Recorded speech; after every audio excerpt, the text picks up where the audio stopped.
বলেন তোর মা তোকে কষ্টের পরে কষ্ট সহ্য করে পেটে বহন করেছে, শুধু এতটুকু শেষ করেনি, ডেলিভারির যে কষ্টটা এটাও সহ্য করেছে, এতটুকু শেষ করেনি, 2 থেকে 2.5 বছর পর্যন্ত বুকের দুধ খাওয়িয়েছে। কোন মানুষ যদি এই পৃথিবীতে বলে মায়ের কষ্ট ঋণ আমি শোধ করে দেব, বিশ্বনবী জানিয়েছেন জন্মের পরে যে 1 ফোঁটা দুধ তোমার মুখে মা দিয়েছিল ওই ঋণটাও কিয়ামত পর্যন্ত শোধ হবে না। মায়ের এই কষ্টের কথা শোনার পরে যে মানুষগুলোর ভেতরে আবেগ আপ্লুত হয়ে মায়ের কথা মনে হচ্ছে যে এই কষ্ট সহ্য করেছে আমার মা, অবশ্যই তাদের উচিত হবে আল্লাহর ইবাদতের পরে মা বাবার দিকে খেয়াল করা, তাদের খেদমত করা। কোরআনে কারীম জানিয়েছে ওয়া রাব্বুকা আল্লা তা'বুদু ইল্লা ইয়্যাহু ওয়া বিল ওয়ালিদাইনি ইহসানা। এই এদিকে তাকান, আল্লাহ আদেশ দিচ্ছেন, আমি রায় দিয়ে দিলাম। রায় দিচ্ছেন কে? আমি রায় দিয়ে দিলাম, লিখে দিলাম। এই যে কজা মানে ফয়সালা করে দেওয়া, রায় দেওয়া, লিখে দেওয়া, সিদ্ধান্ত জানানো। আমি আল্লাহ সিদ্ধান্ত নিয়েই ফেলেছি, রায় দিয়ে দিয়েছি যে আমার ইবাদতের পরে আর কারো ইবাদত করা যাবে না, আর মা বাবার খেদমত করা লাগবে, তাদের পেছনে খরচ করা লাগবে। মহেশপুর বাসী এখানে একটা শিক্ষা পেয়েছি আমি, আল্লাহর ইবাদত করা, আল্লাহর আইন মানা নফল না ফরজ? আরো জোরে বলেন। মা বাবার আইন মানা, আপনি আলেম কথা বলবেন, যারা জানেন না মুখ খুললেন কেন বলেন তো? এখানে একটা শিক্ষা নিতে চাই, আমি গতানুগতিক কথা বলি না। আপনি দেখেন তো কি এখান থেকে বের হয়। আল্লাহর আইন মানা আমরা দেখলাম ফরজ, প্রশ্ন করা যাবে? বলেন না কেন? আল্লাহর আইন আপনার বুঝে আসুক বা না আসুক এটাই ফাইনাল, কোনো প্রশ্ন। আল্লাহর আইন মানা কি? সবাই মুখ খোলেন তো কি? মা বাবার আইন মানা ফরজ। এই যে মাঝখানে ওয়া আছে, মা বাবার আইন মানা ওয়াজিব না, ফরজ না, ওয়াজিব না। মা বাবার খেদমত করা ফরজ, আইন মানা শুধুমাত্র আল্লাহর ফরজ। কার? আরো জোরে বলেন। আর আল্লাহর পরে রসুলকে আল্লাহ শরীয়ত প্রণেতা বানিয়েছেন, শারে। এজন্য উনি যে নিয়ম নীতিগুলো দিয়েছেন ওইগুলো ফরজ। মা বাবার আইন মানা ফরজ নয়, তাদের সেবা করা, খেদমত করা, টাকা পয়সা তাদের পেছনে খরচ করা কি? বলেন না কেন? কেন ফরজ কেন? আল্লাহ রাব্বুল আলামিন দলিল দিচ্ছেন আখফিদ লাহুমা জানাহা যুল্লি মিনার রাহমা। এইদিকে তাকান, এটা আলেম না? এটা শব্দটা আছে আখফিজ, খফজন মানে ডাউন করা, এরপরে ফল করা। খফজন মানে কি? ডাউন করার পরে ফল করে দেওয়ার আরবি নাম আখফিজ বা খফজন। আল্লাহ বলেন খফজন করবে। জানাহান মানে ডানা, জিল্লুন মানে ছায়া হয় বা নম্রতা হয়। তোর যে ছায়া আছে ডানা, আর এই ডানার ছায়াটা এভাবে ডাউন করার পরে ফল করে দিবি। আমার প্রশ্ন হচ্ছে, এ পৃথিবীতে কোনো মানুষের ডানা আছে কি? এটা কি? তাহলে আল্লাহ এখানে এদন দিত বা আবুদা দিত, এ শব্দ না দিয়ে জানা হন পাখির ডানা আল্লাহ আমাদেরকে দিলেন। আসসালামু আলাইকুম ওয়া রাহমাতুল্লাহি ওয়া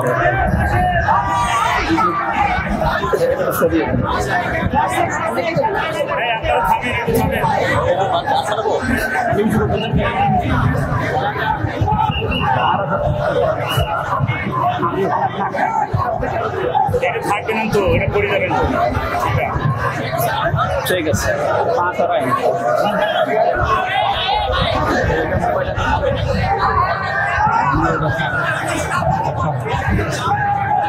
তোলমান নামিয়ে দাও। ঠিক আছে।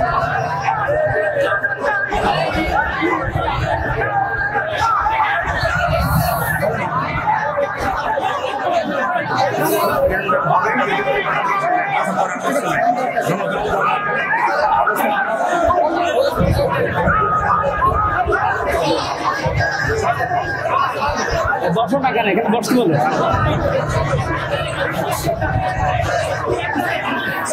আসসালামু আলাইকুম ওয়া রাহমাতুল্লাহি ওয়া বারাকাতুহু।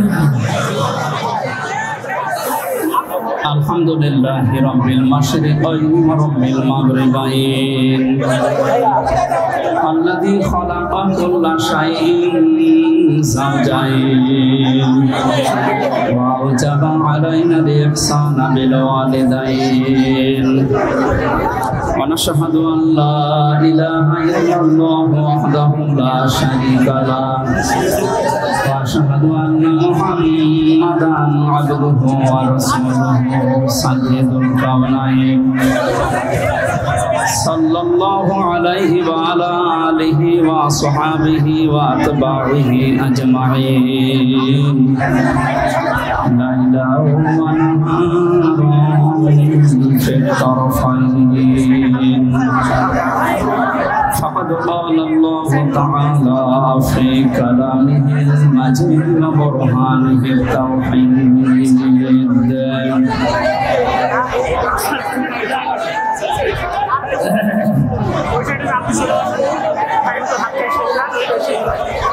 أعوذ بالله من الشيطان الرجيم بسم الله الرحمن الرحيم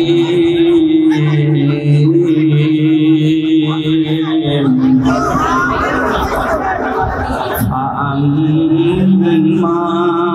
من أوتي كتابه بيمينه فيقول هاؤم اقرءوا كتابيا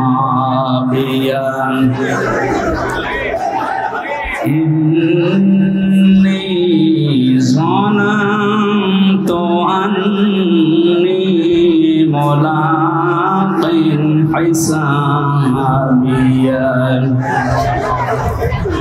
فهو في عيشة راضية في جنة عالية قطوفها دانية كلوا واشربوا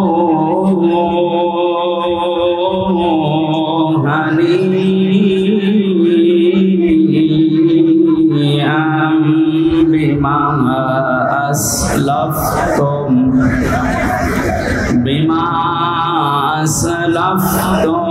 في الأيام الخالية صدقت يا ربنا.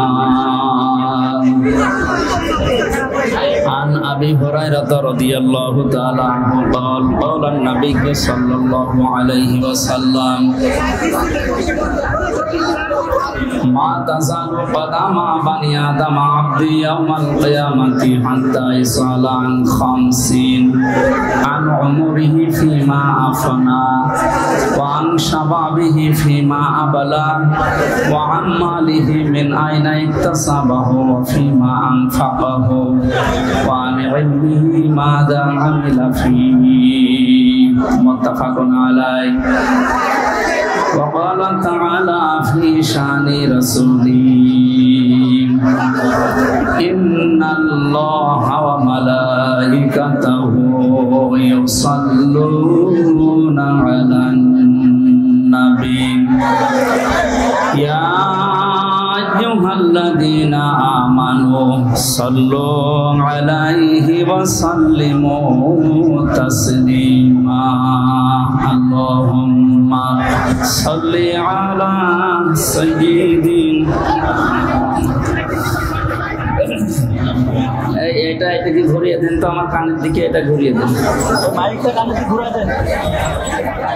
ওয়ালালি সাইয়্যিদিনা মাওলানা মুহাম্মদ। রেখো মনেতে ভয় বান্দা খোদার, হয়ে যাবে বাধা সব, তোমার আমার এক মালিক আছেন, আছেন আমাদের রব, আছেন আমাদের রব। আল্লাহুম্মা সাল্লি আলা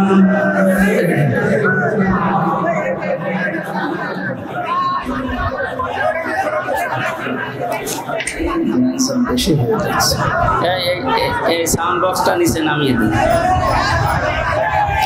এটা সারা এই গাছ ফেলে দিন, এত সাজগোজ লাগবে না, জান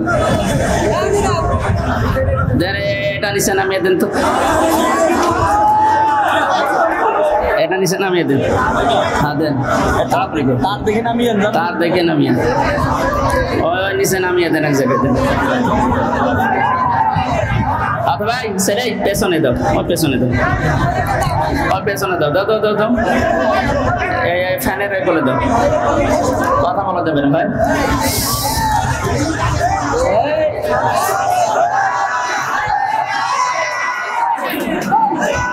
এতটুকু জায়গায় দিয়েছে, আর এলাকায় আর বড় মাঠ নেই। বাংলাদেশের ঐতিহ্যবাহী জেলা ঝিনাইদহ মহেশপুর থানার অন্তর্গত ডাকাতিয়া গ্রামবাসী ও যুব সমাজের উদ্যোগে মরহুম শহীদ আল্লামা দেলাওয়ার হোসেন সাঈদী রহমতুল্লাহ আলাইহির শাহাদত বার্ষিকী এবং অন্যান্য শহীদদের শাহাদত বার্ষিকী উপলক্ষে মহাবিশ্বের মহাবিশ্বয় আমাদের মালিক, আমাদের মনিব মহান রব্বুল ইজ্জত ওয়াল জালালের মুখের পবিত্র বাণী কোরআনে কারীম তাফসীরুল কোরআন মাহফিলের সম্মানিত সভাপতি আমার আরাফাতের ভাই আলহাজ নুরুজ্জামান মুন্সি আতালাল্লাহু আমরাহু ওয়া বারাকাল্লাহু ফি হায়াতি, মাহফিলের প্রধান অতিথি শাইখুল মাশায়েখ কেন্দ্রীয় শোরা সদস্য ঝিনাইদহ জেলার নায়েবে আমির ইসলামিক চিন্তাবিদ শিক্ষাবিদ শ্রদ্ধাভাজন ব্যক্তিত্ব জনাব অধ্যাপক মতিউর রহমান, বিশেষ অতিথি অধ্যাপক ফারুক আহমেদ থানা আমির মহেশপুর বাংলাদেশ জামাতে ইসলামী। এতক্ষণ যারা আলোচনা রাখলেন মাওলানা হোসাইন আহমেদ মাহফুজ চুয়াডাঙ্গা, মাওলানা আতিকুর রহমান জিহাদি, মাওলানা ইদ্রিস আলী সহ নামনা জানা অন্যান্য ওলামা ইকরাম। মঞ্চে বসা আছেন বিশিষ্ট ইসলামী চিন্তাবিদ শিক্ষাবিদ জনাব মাওলানা আলমগীর হোসাইন, মাওলানা সুলতান আহমেদ সহ মাওলানা আবু সালেহ। রাফা'না লাকা যিকরা, আলেমদের মর্যাদা সম্মান আল্লাহ যেন আরো বাড়িয়ে দেন। দল মত জাতি বর্ণ ধর্ম নির্বিশেষে কোরআনে কারীম শোনার জন্য যারা এসেছি আমরা খুশি, এই জন্য বলছি আলহামদুলিল্লাহ। যারা চাষবাস করে দেখবেন এই মানুষগুলোর ফসল যদি বেশি হয়, ঘরের কোনা গোলা আরো যে সমস্ত জায়গায় ফসল রাখা যায়, ধান গম ভুট্টা রাখা যায়, এগুলো রাখার পরও জায়গা হচ্ছে না, বিভিন্ন জায়গায় ছড়িয়ে রাখে, দিয়ে রাখে। যিনি দায়িত্বে আছেন তার মানে পরিচালক যিনি, গৃহস্থ যিনি, অনেকে মন খারাপ করেন যে এত ফসল কেন হয়ে গেল। ওনার আনন্দ লাগে যে ফসল আরো বেশি হোক, আমার ঘরে জায়গা না থাক, ডলে জায়গা না থাক, এরপরে জায়গা না হলেও দরকার হয় মানুষের বাড়িতে দিয়ে আসবো, এরপরও ফসল বেশি হোক।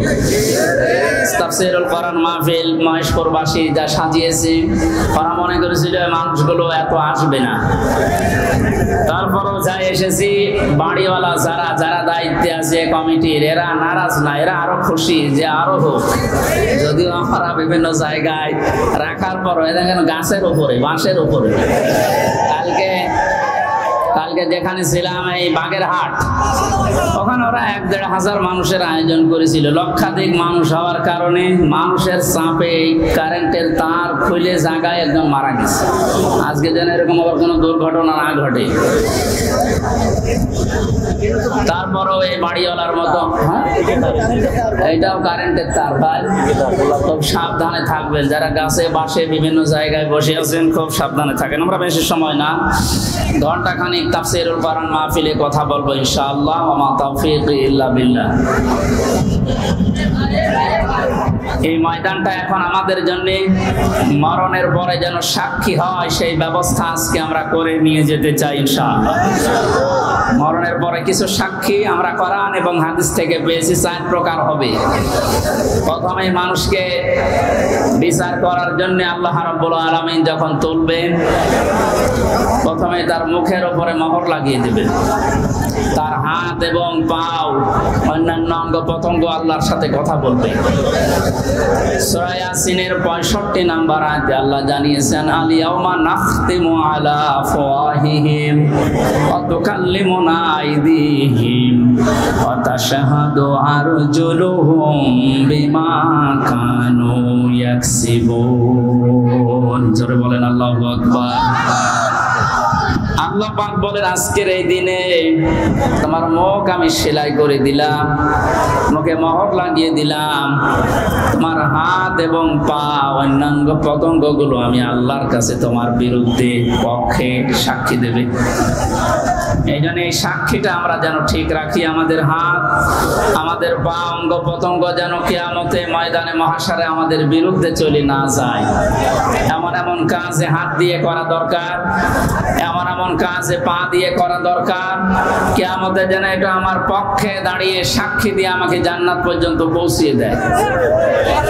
এই যে আইদিহিম, তোমাদের হাত, এই হাত মানে শুধু এই হাত না, তাফসীরের ভাষায় এসেছে হাত মানে ক্ষমতার হাত। এই 17 বছর ক্ষমতার হাত যারা অন্যায়ভাবে ব্যবহার করলেন বিভিন্ন চেয়ারে বসে, আপনি বলেন তো কি জবাব দেবেন কিয়ামতে আপনার এই হাত দিয়ে? আপনার মুখ তো থাকবে বন্ধ, কথা বলতে পারবেন না, আপনার এই হাত আপনার বিপক্ষে চলে যাবে। এই জন্য আপনার জন্য আমাদের আফসোস হচ্ছে, আপনি 17 বছর জুলুম করার কারণে শুধু নিজের ক্ষতি করেননি, নিজের শরীর পর্যন্ত ক্ষতিগ্রস্ত করবেন, আপনার হাতও আপনার বিপক্ষে যাবে। প্রভাব প্রতিপত্তির হাত আছে। এলাকায় অনেকের ক্ষমতা ছিল না, কিন্তু প্রভাব প্রতিপত্তি ছিল। টাকা পয়সা, জমি জায়গা, অর্থ সম্পদের মালিক হওয়ার কারণে এগুলো জুলুমের পক্ষে কাজে লাগিয়ে মাজলুমকে আরো যেন জুলুম করা যায় সেভাবে ব্যবহার করেছিলেন। নিজের সাথে আপনি মিলান। তাফসীর মাহফিলে এসেছেন, অন্তত কিছু নিয়ে যান।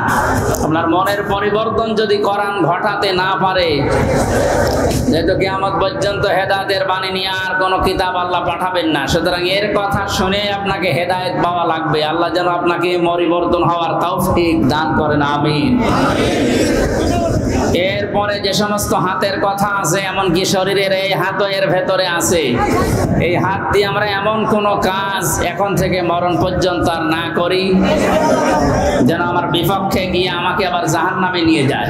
2 নম্বরে ওয়ারজুলুহুম বিমা কানু ইয়াকসিবুন দিয়েছেন। আল্লাহ রাব্বুল আলামিন পায়ের কথা জানিয়েছেন। পা দিয়ে মানুষ শক্তিশালী কাজগুলো করে বেশি আমরা দেখি। এই পৃথিবীতে ইসলাম ধ্বংস করার জন্য, ইসলামকে উৎখাত করার জন্য এক শ্রেণীর মানুষ এখনো বিভিন্ন লাইনে শক্তি খাটিয়ে যাচ্ছে। এজন্য আমাদের পা, আমাদের হাত আমরা পক্ষে রাখি, আল্লাহর পক্ষে, কোরআনের পক্ষে, মানবতার পক্ষে। আল্লাহ তুমি তৌফিক দিও, আমিন। 2 নম্বরে সাক্ষী হয়ে দাঁড়াবে আপনার এই 2 কাঁধের উপরে যারা আছে এরা। আল্লাহ পাক জানিয়েছেন, কিরামান কাতিবিন ইয়ালামুনা মা তাফআলুন। সম্মানিত 2 জন লেখক তোমাদের সাথে আমি আল্লাহ দিয়েছি, এরা সব সময় তোমাদের ভালো মন্দ লিখতে আছে। সুতরাং এই সাক্ষীটা আরো কঠিন। এই যে 2টা সাক্ষী 24 ঘন্টা আমাদের কাঁধের উপরে বসে লিখতেছে। আমার তো আফসোস হচ্ছে, এই 15 বছরে অনেকের অনেক কিছু লেখা হয়েছে কিন্তু প্রকাশ হয়নি, তাই ধরা পড়েনি। টাকলা মোরাদের নাম শুনেছি আমরা। এই লোকের মাত্র 6 মিনিট 8 সেকেন্ডের একটা অডিও কল রেকর্ড ফাঁস হওয়ার কারণে তার সব চলে গেছে। এরকম বহু কল রেকর্ড ফাঁস হওয়ার অপেক্ষায় এখন সামনে আছে। ভাতের হোটেলের মালিক হারুনের মাত্র কয়েক সেকেন্ড। সব হারিয়েছে। আমরা হাসির জন্য বলছি না, আমাদের এখানে হাজারো মানুষ যারা অনেকের এরকম রেকর্ড আছে যেন ফাঁস না হয়। এই সমস্ত দুর্বৃত্তদের থেকে শিক্ষা নেওয়া দরকার। আমাদের জীবনেও বহু রেকর্ড আছে, ওর 6 মিনিট 8 সেকেন্ড ফাঁস হয়ে যদি সব হারায়, কিয়ামতের ময়দানে এই যে 2 জন বসে আছে এরা কিন্তু সব ফাঁস করবে। না জানি আমাদের আবার সব হারিয়ে যায় কিনা। 3 নম্বরের সাক্ষীর কথা আমি পেয়েছি। এই যে জমিনে বসে আছে, এই জমিনটা কিয়ামতে সাক্ষী দেবে, মহেশপুরের এই জমিন।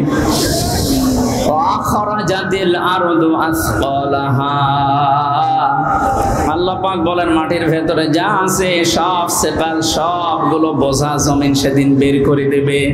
সুতরাং এখানে বসে আছি, এই জায়গাটুকু যেন কিয়ামতে আমার পক্ষে দাঁড়ায়, বলেন আমিন।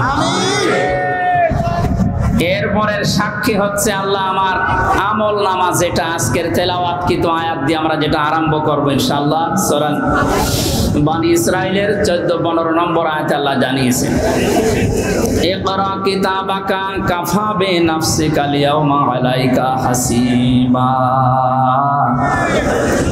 না, একটু কথা বন্ধ করেন, আপনার গোনা হয়ে যাচ্ছে। মনে করছেন আমার কষ্ট হচ্ছে, আমার গোনা হবে না, আপনার গোনা হচ্ছে। ভাই, কোরআনের আলোচনা আরম্ভ হলে আল্লাহর ঘোষণা হচ্ছে চোখ থাকা লাগবে, শোনা লাগবে। পরিবেশ এখানে কি করবে? আর জায়গা নেই, এই জন্য যেখানে দাঁড়িয়ে আছেন, বসে আছেন, শুয়ে আছেন, থাকেন, তো কথা শোনেন। আবার বলছে চুপ করেন, কথা বলা যাবে না। ভাই, মোবাইলে রেকর্ড হচ্ছে, ওটা কালকে আপনি ইন্টারনেট থেকে নামিয়ে নেবেন, দেখতে পারবেন। আর পরে যারা দেখতে পাননি, আমি এখানে বসে থাকবো, দেখে তারপর বাড়ি যাবেন। কি বলবার করেন, এই কথা কানে আসলে আমি হারিয়ে ফেলবো। কথা বন্ধ করেন। এমনিতে 3 বছর জেলে থাকার কারণে অনেক কিছু হারিয়ে গেছি, অনেক কিছু আমি হারিয়ে ফেলেছি। কারণ আগে যা মুখস্থ করতাম 10 মিনিটে, এখন 10 দিনেও হচ্ছে না। কারণ ওরা এমন এমন খাবার খাওয়ায়, ওগুলো খেলে মানুষের ভেতরে কলকব্জা সব নষ্ট হয়ে যায়। আমি অনেক কিছু হারিয়েছি, আর হারাতে চাই না। আপনারা একটু আমাকে সুযোগ করে দিন কোরআনের কথাগুলো বলার। কথা বলবেন না, যাই করেন কথা বলবেন না, ইশারায় করবেন। আমল নামাটা হাতে দিয়ে আল্লাহ পাক বলবেন পড়ো, লোকটা পড়তে থাকবে। আল্লাহ জানিয়ে দেবেন এইটাই তোমার হিসাবের জন্য যথেষ্ট, আর কিচ্ছু লাগবে না। জান্নাতে যাবে না জাহান্নামে যাবে, এই আমল নামাটা যেটা ফেরেশতা লিখেছিল এইটাই বলে দেবে। আল্লাহর বান্দা এটা হাতে নিয়ে পড়া আরম্ভ করবে। কয়েক লাইন পড়ার পরে দেখবে না, এইটা তো জনগণের সামনে পড়া যায় না, লাইনটা বাদ দিয়ে পরের লাইনে চলে যাবে। হাজার হাজার সিসি ক্যামেরা নিয়ে দাঁড়িয়ে আছে ফেরেশতারা। আমি জেলখানায় থাকতে বিশেষ করে আমার আর মামুনুল হক হাফিজাহুল্লাহ, এই 2 জনের ব্যাপারে আলাদা কড়াকড়ি দিয়ে ওরা ক্যামেরা লাগিয়ে দিয়েছিল, যেন কেউ কথা বললে ওইটা ওরা অফিস থেকে দেখতে পারে যে কি কথা বলছে। অথচ আমাদের যে মামলা, আমার তো ছেড়ে রাখার দরকার ছিল জেলখানার ভেতরে।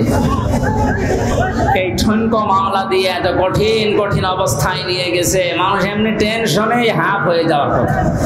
ফাঁসির কন্ডেম সেলের ভেতরে ওরা রেখেছিল আমারই, অথচ আমারই রাখার দরকার ছিল তো ওয়ার্ডে, যেখানে 70-80 জন মানুষ থাকে, যে এখানে সারাদিন থাকেন, গল্প করেন, নামাজ পড়ান, কোরআনের কথা বলেন, মাগরিবের পরে আপনারে ঘরে তালা লাগিয়ে দেবেন। 24 ঘন্টা এদিকে 2.5 হাত, এদিকে 3.5 হাত তালা লাগিয়ে দিতে থাক, কোনো যোগাযোগ নেই, যোগাযোগ বিচ্ছিন্ন।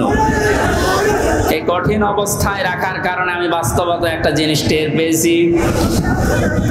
কিয়ামতের ময়দানের এই যে আল্লাহ আমল নামাটা হাতে দিয়ে বলবে যখন পড়, এই লাইনটা আসলে যারা এই জুলুমের সাথে সম্পৃক্ত ছিল, ওই জুলুমের কথাটা ওরা পড়তে চাবে না। কোন লজ্জায় পড়বে, হাজার হাজার মানুষ তার সামনে থাকবে। আল্লাহর ফেরেশতারা ডাক দিয়ে বলবে না, আজকে আর ফাঁকি দেওয়ার কোনো রাস্তা নেই। কত ক্যামেরা সামনে, সব ফেরেশতারা দেখছে, পড়ো এই লাইনটাও পড়ো, বিনা কারণে মানুষকে কেন কষ্ট দিয়েছিলে এইটা পড়ে শোনাও।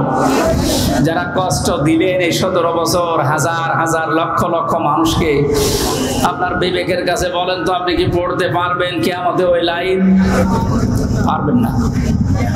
এই জন্য তওবা করার সময় যেহেতু এখনো শেষ হয়নি, পশ্চিম দিকে এখনো সূর্য ওঠেনি, আপনি এখনো তওবা করতে পারেন যদি আল্লাহ কবুল করেন। কিন্তু দুঃখজনক হলো সত্য একটা ভয়ঙ্কর তথ্য, আল্লাহু লা ইয়াহদিল কওমাজ জালিমিন, জালেমদেরকে আল্লাহ হেদায়েত দেয় না। আপনার কপালে যে কি আছে, নিজের কপালে আপনি নিজে কোড়াল মেরেছিলেন। যে আপনার জন্য এখন আমরা যারা মুসলিম, আমাদের আফসোস হচ্ছে যে আপনি কি করলেন, দুনিয়াও শেষ করে দিলেন, আপনার আখিরাতটা ধ্বংস অলরেডি হয়ে গেছে। আপনার থেকে আমরা শিক্ষা নিতে চাই, আমাদের বাকি জীবনে যেন আমরা এমন কোনো কাজ না করি যেটা আমি জনগণের সামনে পড়তে পারবো না, ঠিক আছে? তাহলে এই মাহফিল সাকসেস হবে। তাছাড়া আমি একেবারে হাব্বা জাব্বা দিয়ে স্টেজ সব ভেঙে ফেললাম, কোনো কাজ আছে? বাংলাদেশে ইসলাম কায়েম হয়ে গেল মনে করেন, কিন্তু আমার নাজাত হইল না, লাভ আছে? বলেন না কেন? ইসলাম কায়েম হোক না হোক আমার চেষ্টা করা লাগবে এই জমিনে। কারণ এই যে ইসলাম, এটা আল্লাহর তৈরি করা, আল্লাহর পাঠানো। আমি ইসলামের মালিক না, আমি ইসলামের খাদেম। আমি ইসলামের কি? এই জমিনটা, এই যে মনে করেন 2-3 বিঘা জমিন এখানে পড়ে আছে, এই জমিনের মালিক হচ্ছে ইনি, সভাপতি সাহেব, মুন্সি সাহেব। আমাদের মতো 8-10 জন কামলা, জন, মনীষ, পাট, লেবার যাই বলেন, উনি ভাড়া করিস যে আপনারা সকাল থেকে বিকাল 5টা পর্যন্ত এই জায়গায় ধান লাগান, এই জমিনে বিকাল 5টায় আপনাদের বেতন দিয়ে দেব। বিকাল 5টা বাজতে আর মাত্র 10 মিনিট বাকি আছে। কয় মিনিট? 10 মিনিট।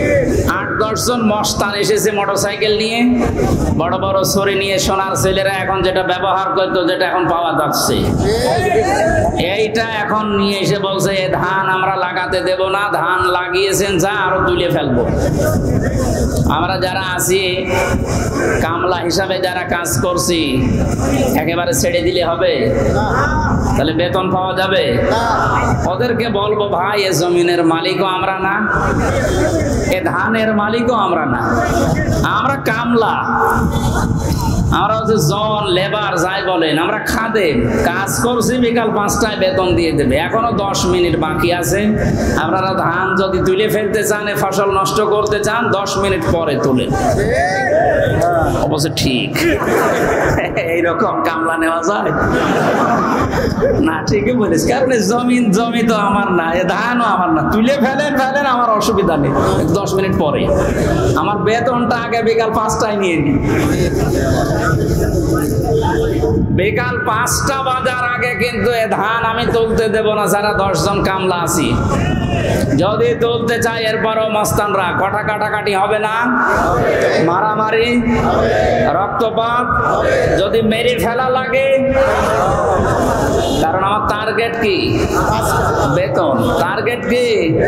ওইটা না হলে আমি পরবর্তী যারা আছে আমার ছেলে মেয়ে স্ত্রী এদেরকে খাওয়াবো কি? সুতরাং আমার বেতন হয়ে যাক, এরপরে খাবেন। এরপরও যদি তুলে ফেলে মস্তানেরা, আমাদের সাথে মারামারি করে যাই হলো। এখন ওই যে জমির মালিক একজন আছে না, কথা বলে না কেন? আমরা খাদেম যারা আছে, এই খাদেমেরা এদিকে তাকান, আমরা খাদেম না? কার খাদেম? কোরআনের খাদেম। কিসের খাদেম? এই খাদেমদেরকে বলছি শুধু এটা এই 10,000-20,000 মানুষ আমার সামনে তা না, এটা রেকর্ড হচ্ছে, সারা বাংলাদেশ সহ বিশ্বের লক্ষ কোটি মুসলমানেরা শুনছে। 175 কোটি মুসলমানকে খাদেম যারা, কোরআনের আল্লাহর দাস যারা, আমরা আল্লাহর গোলাম যারা, তাদেরকে বলছি জমিনে ইসলাম কায়েম করতেই হবে। এটা ফরজ না, চেষ্টা করে যাওয়া ফরজ। হলে ভালো, না হলো আমার অসুবিধা নেই, আমার বেতন আছে বিকাল 5টায়, জান্নাত। কথা বলেন না কেন? কিন্তু বিকাল 5টা বাজার আগে, তার মানে জীবনের শেষ দিন। ওয়াবুদ রব্বাকা হাত্তা ইয়াতিয়াকাল ইয়াকিন, সূরা হিজরের 99 নম্বর আয়াত। আল্লাহ বলেন ইবাদত করবা আল্লাহর ওই দিন পর্যন্ত যতদিন মরণ না আসে। সুতরাং মৃত্যু আসার আগ পর্যন্ত আমরা যারা খাদেম আছি, এ জমিনে আল্লাহর দিন কায়েম করার চেষ্টা চালাবই। বাধা যদি কেউ দিতে আসে, তর্কাতর্কি হবে, এতদিন সেটা হয়েছে। হাতাহাতি হবে, এতদিন যেটা হয়েছে। রক্তপাত হবে, এতদিন যেটা হয়েছে। ফাইনাল এখন শুরু হবে, মেরে ফেলা লাগলে মেরে ফেলবে। এখন আর সাহস কেউ করবে না, এখন আর সাহস করবে না, এই জন্য তো দাড়ি কেটে পালাচ্ছিল। কি আশ্চর্য ইতিহাস তৈরি করে গেল লোকটা। তাহলে বোঝা যাচ্ছে এই দাড়ি এটা মেকি দাড়ি, মানুষকে ধোকা দিয়ে বোকা বানিয়ে কোটি কোটি টাকার মালিক হয়েছে এই দাড়ি দেখিয়ে। নাম দিয়েছে কি দরবেশ বাবা। এই যদি হয় দরবেশের অবস্থা, বাকি যেগুলো কিনছে ওদের চরিত্র কি? আমির হোসেন আমন আমি একটা লোকের ভিডিও দেখলাম, এর চরিত্র এত নিচে নেমেছে আমি এতদিন জানতাম না। সে নাউজুবিল্লাহ মিন যালিক। এদের সর্বোচ্চ নেতার যদি এই অবস্থা হয়, বাকিগুলো যে কোথায় যে টাল হয়ে পড়ি আছে আল্লাহ ছাড়া আর কেউ জানে না। কয়েকজনের একটু ফাঁস হয় বলে আমরা জানি, ওদের প্রত্যেকের চরিত্র এরকম। বহু মানুষের সাথে মিশে দেখেছি এইটা। একবার চট্টগ্রাম থেকে আসার সময় এক বাসের ড্রাইভার, পেছনে বসেছিলাম, বলছিল এই কথা যে কি বলবো, কিছু বলতেও পারি না, সইতেও পারি না। মাঝে মাঝে যখন বাস চালিয়ে যায় মনে করি ওই রকম কিছু পেলে চাপা আগে ওইটা দেব। কত রাগ একটা মানুষের তৈরি হলে এ কাজ করতে পারে বলেন তো? যদিও হত্যার পক্ষে আমি না, কিন্তু ঝিনাইদহ শহরে একজনের লাশ দেখলাম টাঙিয়ে জুতা দিয়ে পিটাচ্ছে। একটা মানুষকে কত ঘৃণা করলে লাশ টাঙিয়ে, তাও উলঙ্গ করে টাঙিয়ে রেখেছে। এরপরও আপনার লজ্জা হয় না? এরপরও সাপোর্ট করেন জালেমদের? আপনার তো বিবেক মরে গেছে।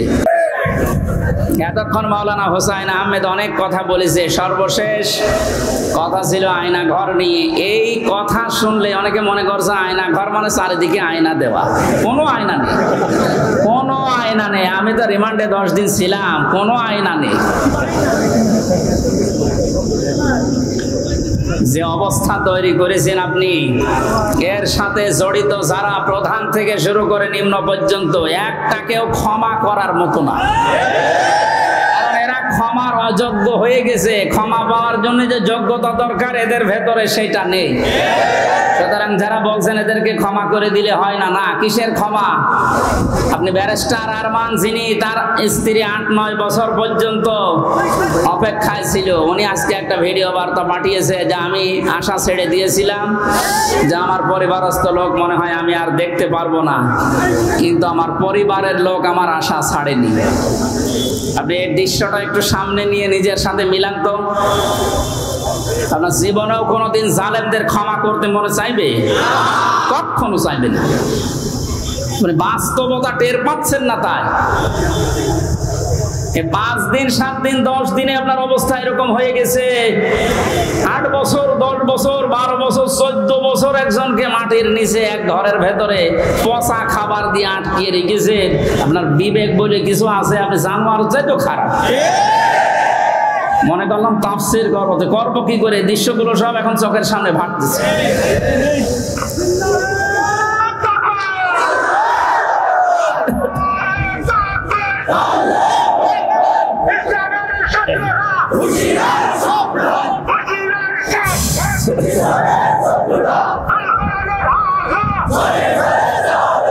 আলহামদুলিল্লাহ ভাই,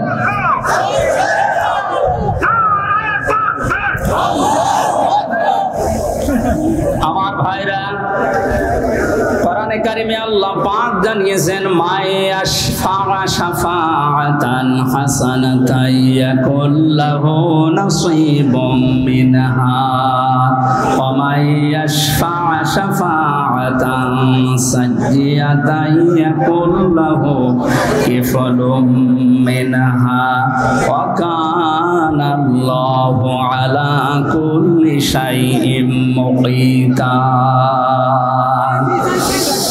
এই পৃথিবীতে কোনো মানুষ যদি ভালো কাজের, সৎ কাজের, কল্যাণমূলক কোনো কাজের সুপারিশ করে, সহযোগিতা করে, রায় দেয়, ভোট দেয়, সাপোর্ট করে, সমর্থন জানায়, ওই লোকটা ভালো কাজ করে যে সওয়াব পাবে, আপনি ওই ভালো কাজে শুধু রায় দেওয়ার কারণে, সাপোর্ট দেওয়ার কারণে একই সওয়াব পেয়ে যাবেন।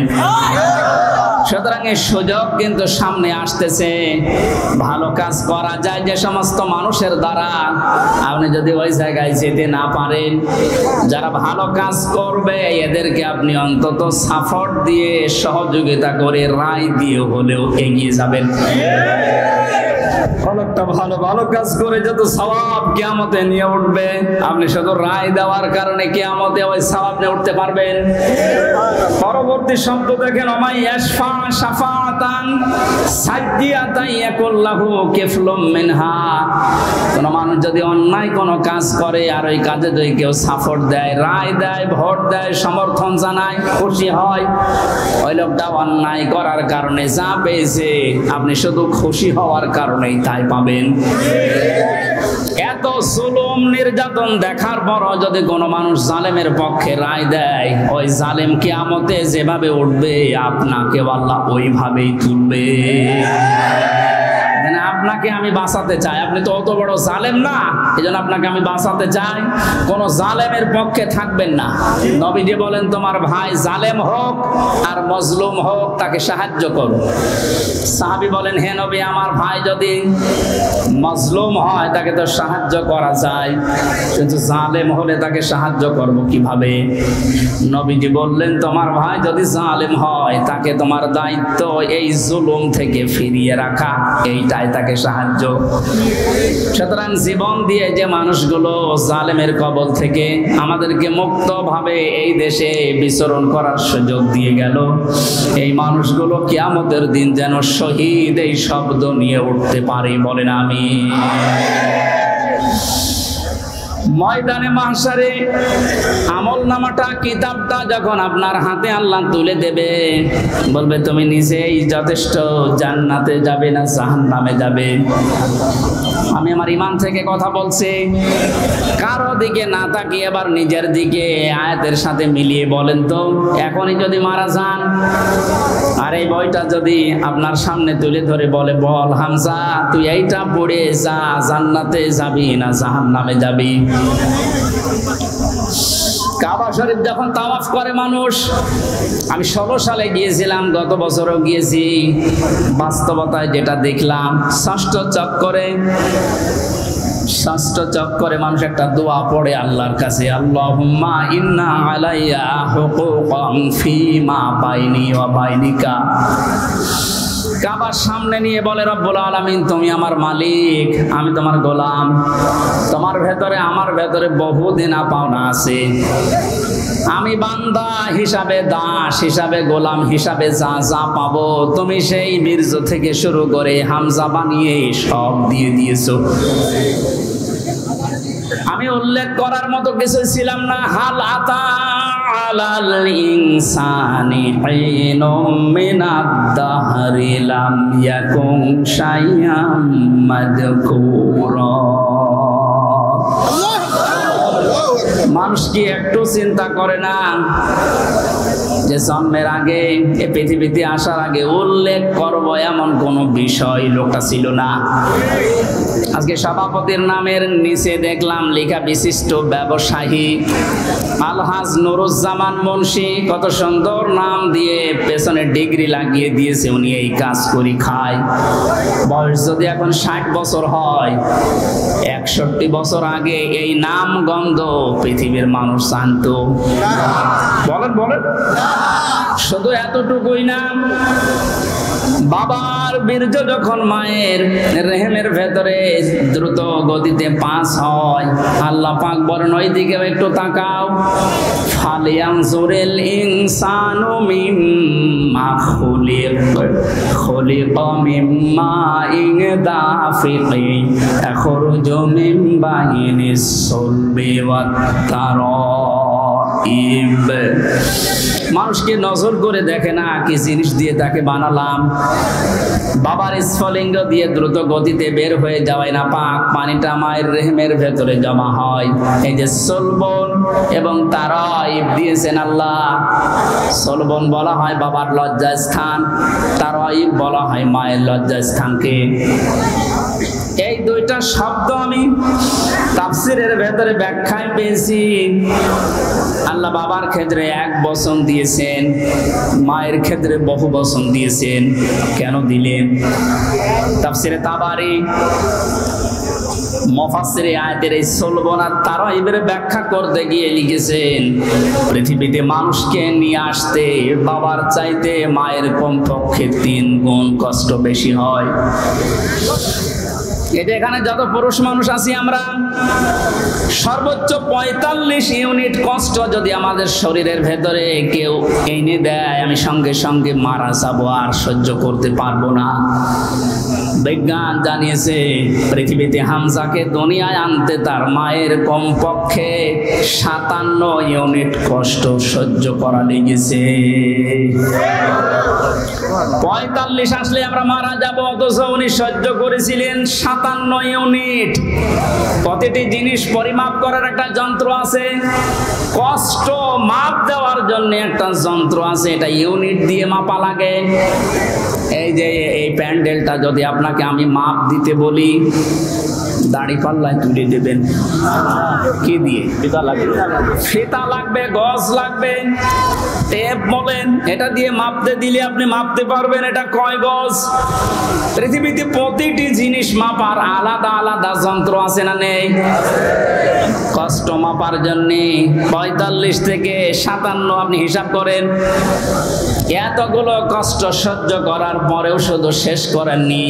সূরা হাক্কাত 15, 16, 17, 18 এই আয়াতগুলোর তাফসিরে পেয়েছি, হামালাতুহু উম্মুহু কুরহা ওয়া ওয়াদাআতুহু কুরহা ওয়া হামলুহু ওয়া ফিসালুহু 30 শাহরা ইলা আখিরি আয়াত। আল্লাহ পাক বলেন, তোর মা তোকে কষ্টের পরে কষ্ট সহ্য করে পেটে বহন করেছে। শুধু এতটুকু শেষ করেনি, ডেলিভারির যে কষ্টটা এটাও সহ্য করেছে। এতটুকু শেষ করেনি, 2 থেকে 2.5 বছর পর্যন্ত বুকের দুধ খাওয়িয়েছে।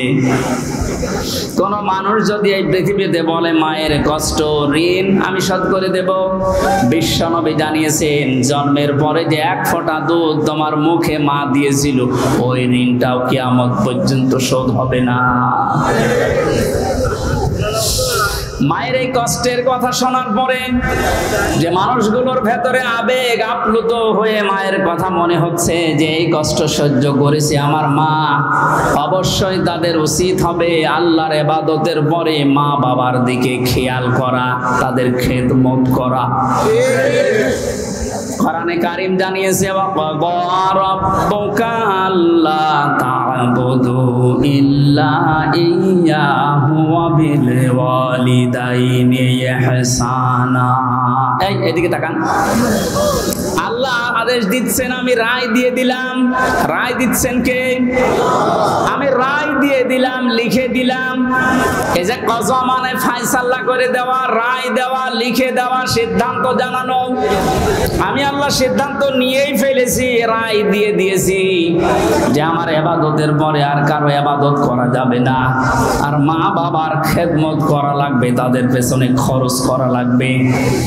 মহেশপুর বাসী এখানে একটা শিক্ষা পেয়েছি আমি, আল্লাহর ইবাদত করা, আল্লাহর আইন মানা নফল না ফরজ? আরো জোরে বলেন। মা বাবার আইন মানা, আপনি আলেম কথা বলবেন, যারা জানেন না মুখ খুললেন কেন বলেন তো? এখানে একটা শিক্ষা নিতে চাই, আমি গতানুগতিক কথা বলি না। আপনি দেখেন তো কি এখান থেকে বের হয়। আল্লাহর আইন মানা আমরা দেখলাম ফরজ, প্রশ্ন করা যাবে? বলেন না কেন? আল্লাহর আইন আপনার বুঝে আসুক বা না আসুক, এইটাই ফাইনাল, কোনো প্রশ্ন। আল্লাহর আইন মানা কি? সবাই মুখ খোলেন তো কি? মা বাবার আইন মানা ফরজ। এই যে মাঝখানে ওয়া আছে, মা বাবার আইন মানা ওয়াজিব না, ফরজ না, ওয়াজিব না। মা বাবার খেদমত করা ফরজ, আইন মানা শুধুমাত্র আল্লাহর ফরজ। কার? আরো জোরে বলেন। আর আল্লাহর পরে রসুলকে আল্লাহ শরীয়ত প্রণেতা বানিয়েছেন, শারে। এজন্য উনি যে নিয়ম নীতিগুলো দিয়েছেন ওইগুলো ফরজ। মা বাবার আইন মানা ফরজ নয়, তাদের সেবা করা, খেদমত করা, টাকা পয়সা তাদের পেছনে খরচ করা কি বলেন না কেন? কেন ফরজ কেন? আল্লাহ রাব্বুল আলামিন দলিল দিচ্ছেন আখফিদ লাহুমা জানাহা যুল্লি মিনার রাহমা। এইদিকে তাকান, এটা আলেম না? এটা শব্দটা আছে আখফিজ, খফজন মানে ডাউন করা, এরপরে ফল করা। খফজন মানে কি? ডাউন করার পরে ফল করে দেওয়ার আরবি নাম আখফিজ বা খফজন। আল্লাহ বলেন খফজন করবে। জানাহান মানে ডানা, জিল্লুন মানে ছায়া হয় বা নম্রতা হয়। তোর যে ছায়া আছে ডানা, আর এই ডানার ছায়াটা এভাবে ডাউন করার পরে ফল করে দিবি। আমার প্রশ্ন হচ্ছে, এ পৃথিবীতে কোনো মানুষের ডানা আছে কি? এটা কি? তাহলে আল্লাহ এখানে এদন দিত বা আবুদা দিত, এ শব্দ না দিয়ে জানা হন পাখির ডানা আল্লাহ আমাদেরকে দিলেন। আল্লাহ মনে হয় জানে না তাই জানা হন দিলেন পাখির ডানা আমাদেরকে ধার করিয়ে। কেন? ডানা আর দুনিয়ায় কারো নেই। পৃথিবীতে আর ডানা কারো আছে না নেই? কিসের আছে? আরে ভাই পাখির ডানাই তো দিয়েছে। পাখি বাদ দিয়ে পৃথিবীতে আর কারো ডানা নেই? আছে। এরোপ্লেনের ডানা আছে, হেলিকপ্টারের ডানা নেই। ওদের ডানাটা আল্লাহ এখানে লাগালেন না কেন? তাহলে তো আমাদের এই যে জানাহন দেওয়া লাগতো না। পাখির ডানার কথা দিয়েছেন এই জন্য তাফসীর মাহফিলে আসতে হয়। আপনারা শুনতেছেন? জানাহন শব্দটা আল্লাহ পাখির কাছ থেকে ধার করে আমাদেরকে লাগিয়ে দিলেন, কারণ আমাদের এই হাতের ভেতরে পর নেই, এর ভেতরে মোলায়েম কোনো কিছু নেই, সব শক্ত। পালক আছে, পর আছে, মোলায়েম করার কোনো কিছু নেই, এটা শক্ত। কিন্তু পাখির ডানার ভেতরে পর আছে, পালক আছে, একটার পরে আরেকটা যখন লাগিয়ে দেয় সফট হয়ে যায়, কোমল, নরম, তুলতুলে হয়ে যায়। আল্লাহ এতটুকু শেষ করেন, জানাহা যুল্লি মিনার রাহমা দিয়েছেন। যে পাখির ডানাটা শুধু ডানা এভাবে ডাউন করে না, ও যখন ডাউন করার পরে ফল করে দেয়, ওর নিচে পাখির বাচ্চাগুলো যাবার পর একটা কিচির মিচির আওয়াজ দেয়। বাংলাতে এটা বলে অনির্বচন সুখ। কি বলে?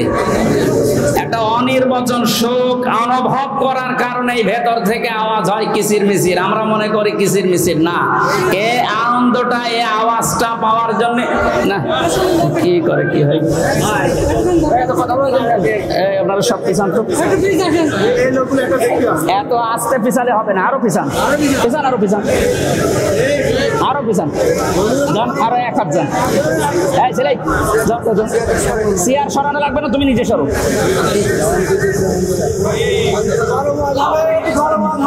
কথা বোঝার কোন ইনে তাফসীরুল কোরআন মাহফিলে আমি এই আর কি করছি? কথা বোঝার চেষ্টা করেন ভাই।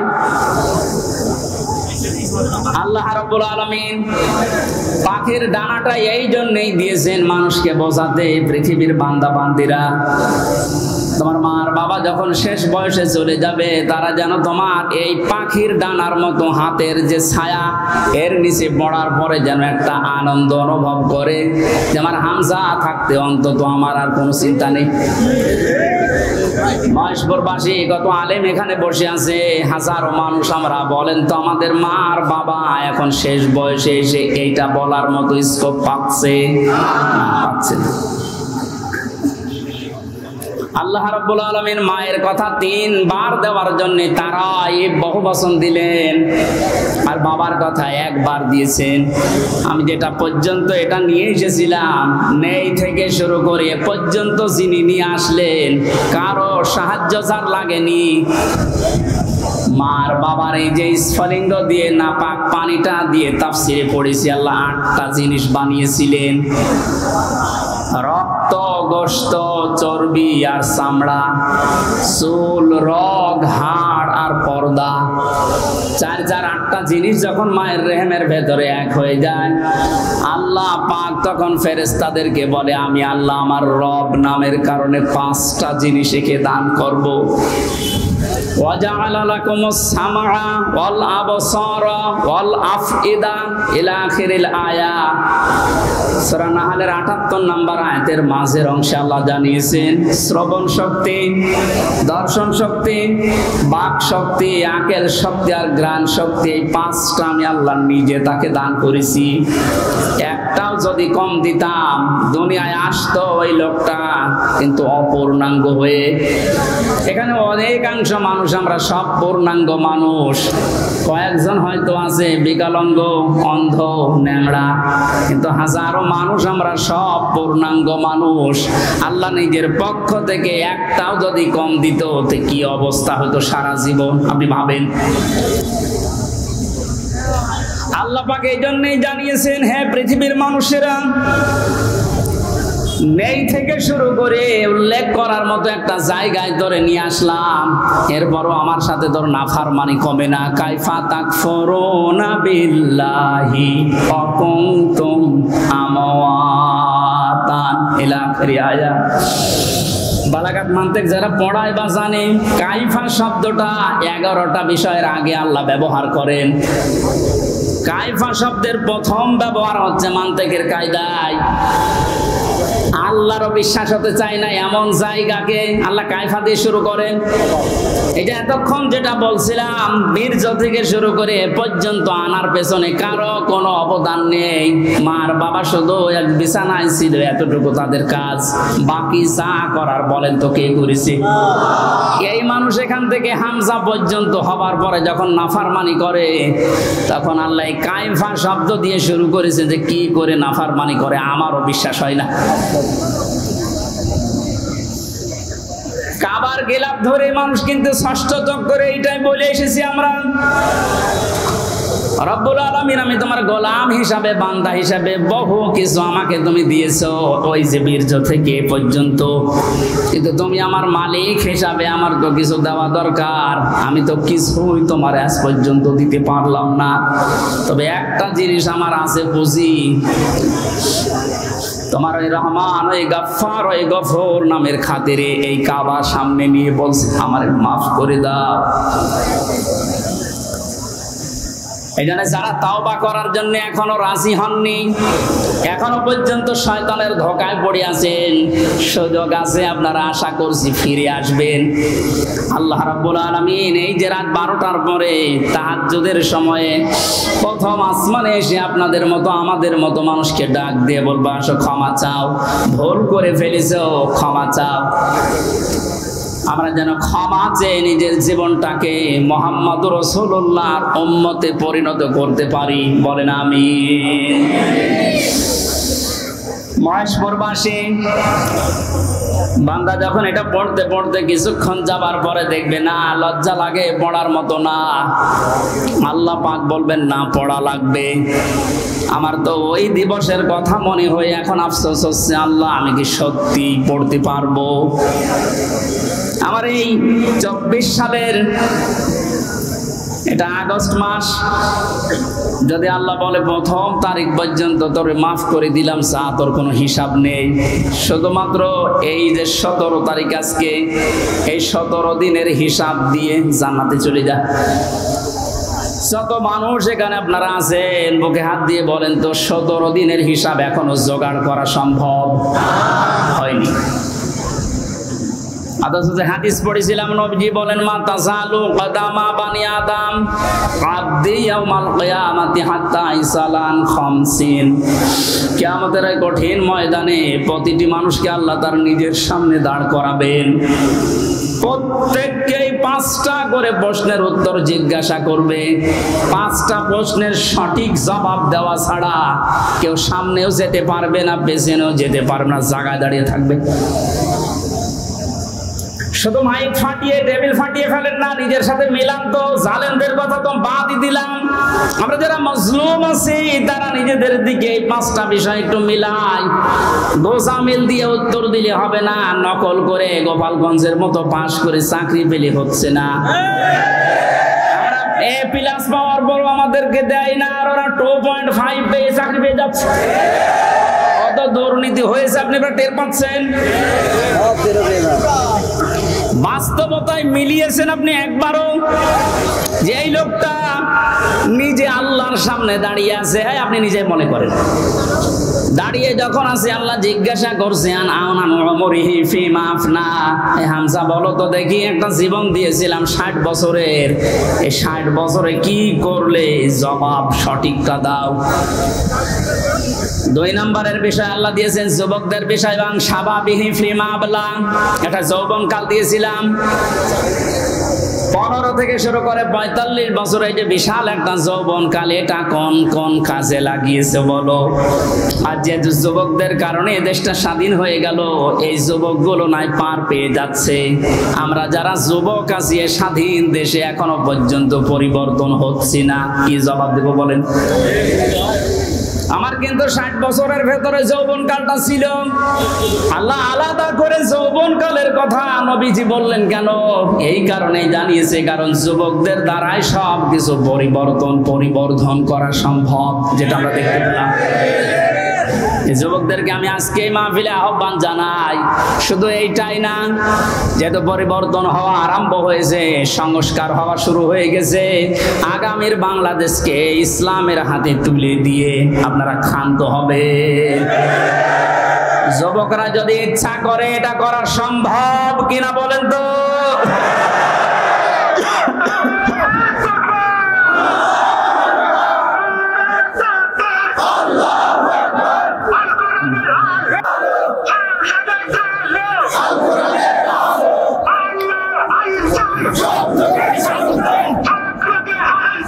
আল্লাহর আইন চাই।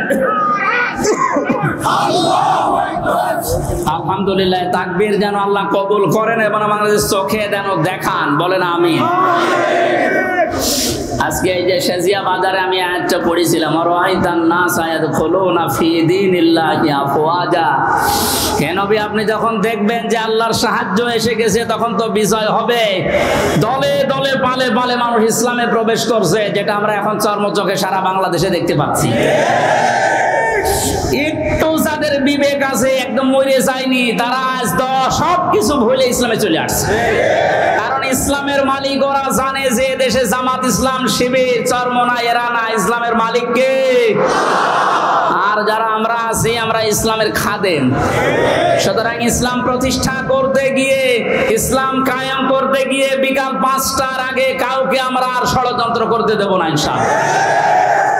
এই যে বিচারপতির নামে কলঙ্ক, মানব জাতি হিসাবে একদম কুলাঙ্গার, এই যে মানিক।